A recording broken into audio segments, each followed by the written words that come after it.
Good morning student.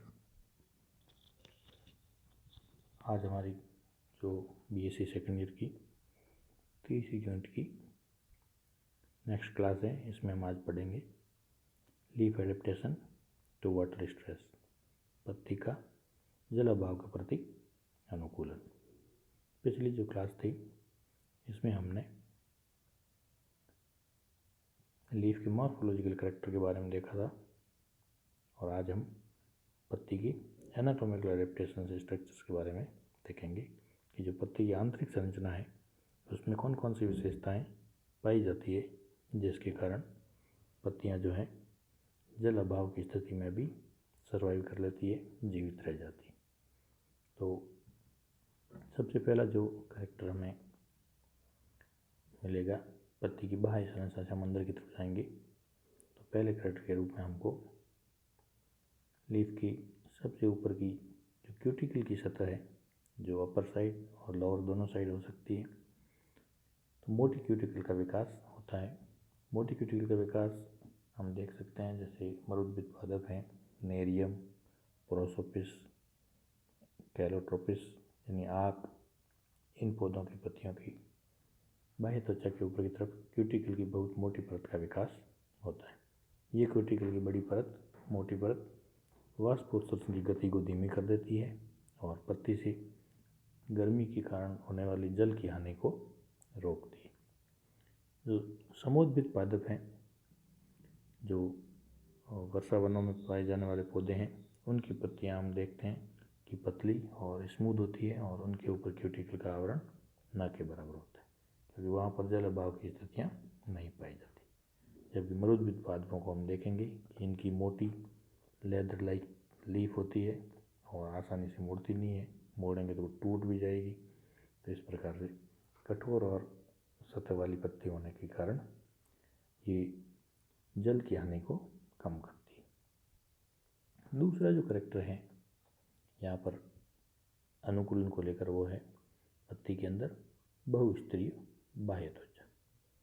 बहुस्तरीय बाह्य त्वचा से मतलब है कि जो एपिडर्मिस है लीफ की, ये सामान्यतः एक कोशिकीय परत होगी, लेकिन कुछ पादपों के अंदर ये एक कोशिकीय ना होकर इसके नीचे और कोशिकाओं का आवरण हो जाता है और ये बहुस्तर यानी एक से अधिक स्तर में बढ़ जाती है। तो 2 या 3 स्तर की जो एपिडर्मिस है, ये जो पत्ती की आंतरिक जल का वाष्पोषण द्वारा जो बाहर की तरफ हानि होगी उस हानि को रोकती है और बाहर का जो गर्म वातावरण है, इस गर्म वातावरण से पत्ती की जो आंतरिक ऊतकों तक का संपर्क है उसको कम करती है, उसके बीच में गैप रखती है, तो इसकी वजह से जल की हानि कम होती है। तो बहुस्तरीय जो बाह्य त्वचा है ये हम बरगद और कनेर में देख सकते हैं।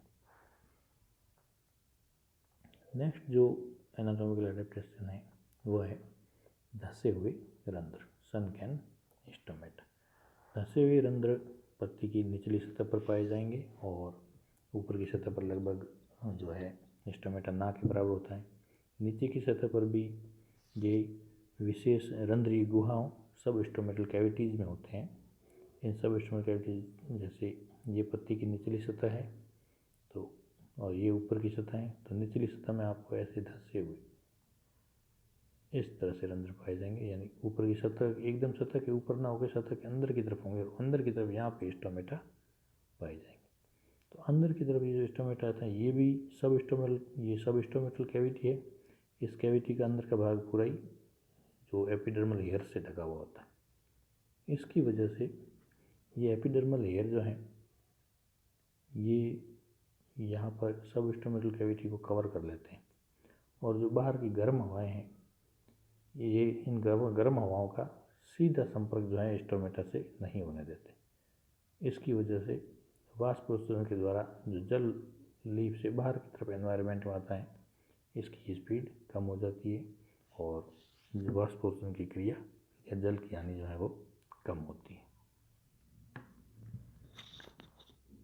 चौथा जो कैरेक्टर इसमें हम देखेंगे वो है बुलिफॉर्म सेल्स या मोटर कोशिका। ये कोशिकाएं जो पोएसी कुल के पादपों में, जो मरुद्भिद पादप हैं पोएसी कुल के, इनमें देखने को मिलती है। जैसे एमोफिला है, एग्रोपायरॉन है, सेमा घास है, इनके अंदर लंबी और इस तरह की, जैसे बाजरे में अपन देखते हैं नॉर्मली मिडरिब वाली ऐसी लंबी पत्तियाँ होती है। इन पत्तियों की जो मिडरिब है, इस मिडरिब के दोनों तरफ फुलीफॉर्म सेल्स होती है। ये सेल्स क्या करती है कि विपरीत परिस्थितियों में जैसी शुष्क परिस्थितियाँ आती है तो इनकी स्फीति कम हो जाती है, इनके अंदर जो वाटर है वो कम हो जाता है। वाटर लॉस की वजह से या स्फीति दाब घटने से ये क्या करती है कि इन कोशिकाओं की मैकेनिकल जो गति होती है, इसकी वजह से ये पत्तियाँ अंदर की तरफ मुड़ जाती है। और जो सीधी पत्ती होती है, ये इन दोनों किनारों से, इधर से और इधर से, दोनों किनारों से फोल्ड होकर एक नली जैसा आकार ले लेती है और ट्यूब लाइक स्ट्रक्चर बना लेती है। ऊपर की जो पत्ती की सतह है वो ट्यूब लाइक फोल्ड होकर ऊपर की सतह अंदर की तरफ चली जाती है। तो उससे क्या है कि जो रंध्रों का सीधा वातावरण से संपर्क टूट जाता है और इस प्रकार ये जो वाटर लॉस है या जल की जो हानि है उसको कम करती है। पांचवा जो एडेप्टेशन हम देखेंगे इसमें वो है खम्भ ऊतक या पैलिसेड टिश्यू का अधिक विकास। तो मरुद्भिदी पादपों में हम देखेंगे जो बाह्य सतह है, इसके नीचे ये एक एपिडर्मिस की लेयर होगी। इस एपिडर्मिस की लेयर के जस्ट नीचे हमें ऐसे लंबी कोशिकाओं की एक परत दिखाई देगी जो हरे रंग की होती है। इन हरे रंग की लंबी कोशिकाओं को हम पैलिसेड टिश्यू या खम्भ ऊतक कहते हैं। ये पर्णहरित युक्त होती है और प्रकाश संश्लेषण का कार्य करती है। इसके नीचे का जो ऊतक होता है ये स्पंज ऊतक कहलाता है।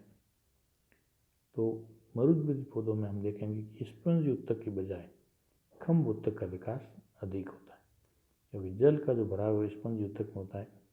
इस पैलिसेड टिश्यू की अधिक मोटाई होने के कारण या अधिक विकास के कारण जो जल का है वो बाह्य सतह से पहुँच कम हो जाती है और पैलिसेड टिश्यू की मोटाई की वजह से पत्ती के अंदर वो जल को बाहर जाने से रोक देती है। तो मरुद्भिदी पौधों में खम्भ ऊतक का स्पंजी टिश्यू की तुलना में, स्पंजी ऊतक की तुलना में अधिक विकास होता है। ये भी एक एडिप्टिव कैरेक्टर है, अनुकूलन वाला लक्षण है। नेक्स्ट जो लीफ में हम देखेंगे अनुकूलन जल के प्रति, वो है दृढ़ोत्तक युक्त सुविकसित संवहन पुल। मरुद्भिदी पादप हैं जिन्हें जल अभाव की परिस्थितियाँ झेलनी पड़ती है। उनमें कोशिकाओं में संवहन बूल या वेस्कुलर बंडल है वो सुविकसित होते हैं और दृढ़ोत्तक युक्त होते हैं।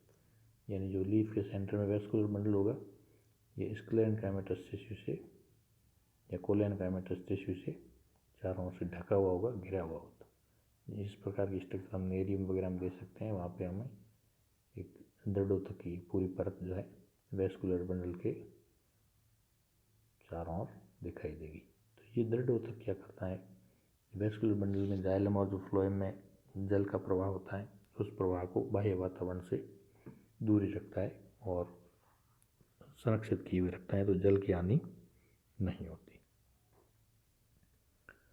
नेक्स्ट जो कैरेक्टर है लीफ का, कुछ पादपों हम देखते हैं लेटिसिफेरस टिश्यू यानी लेटेक्स युक्त ऊतक, रबड़ शीट ऊतक जिनको कहते हैं, जिनसे लेटेक्स प्रवाहित होता है। ये लेटेक्स लीफ के अंदर पत्ती का जो रस है या जो जाइलम और फ्लोएम बहने वाला रस है उसकी श्यानता या विस्कोसिटी को बढ़ा देता है, यानी गाढ़ा हो जाता है। अपने गाढ़ेपन के कारण जल को ये बाह्य वातावरण में नहीं जाने देता है और वाष्पोषण की मात्रा कुछ कम हो जाती है। इस प्रकार का जो लेटेक्स युक्त जो अपन देखेंगे संरचनाएं लेटिसिफेरस टिश्यूज, ये हमको आर्जीमोन मैक्सिकाना या यूफॉर्बिया प्लांट्स में दिखाई देगी। कैलोट्रोपिस में भी लेटेक्स होता है, तो उसकी वजह से उसका जो आंतरिक रस है वो गाढ़ा हो जाता है। ये गाढ़ा रस जल की हानि को रोकता है, वाष्पोषण की गति को कम करता है।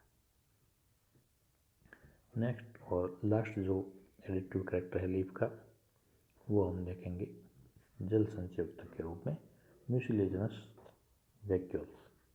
म्यूसिलेज युक्त बड़ी बड़ी रिक्तिकाएँ हम लवण मृदोद्भिद पादप यानी हेलोफाइट्स में देखते हैं, जैसे स्वेडा, सालसोला और ग्वारपाठा के जो पादप हैं। ग्वारपाठा एक मरुद्भिद पादप है, हेलोफाइट्स नहीं कह सकते इसको।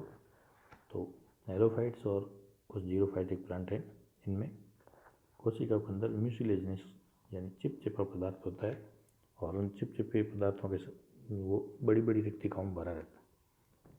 चिपचिपे पदार्थ के कारण अंदर का जो तरल है उसकी विस्कोसिटी बढ़ जाती है, बढ़ी हुई श्यानता के कारण वाष्पोषण द्वारा जल की हानि न के बराबर होती है। और ये जो पादप हैं ग्वारपाठा वगैरह, एलोवेरा वगैरह, अत्यधिक विपरीत परिस्थितियों में, यानी अत्यधिक शुष्क वातावरण में भी आराम से जीवित रह जाते हैं। धन्यवाद।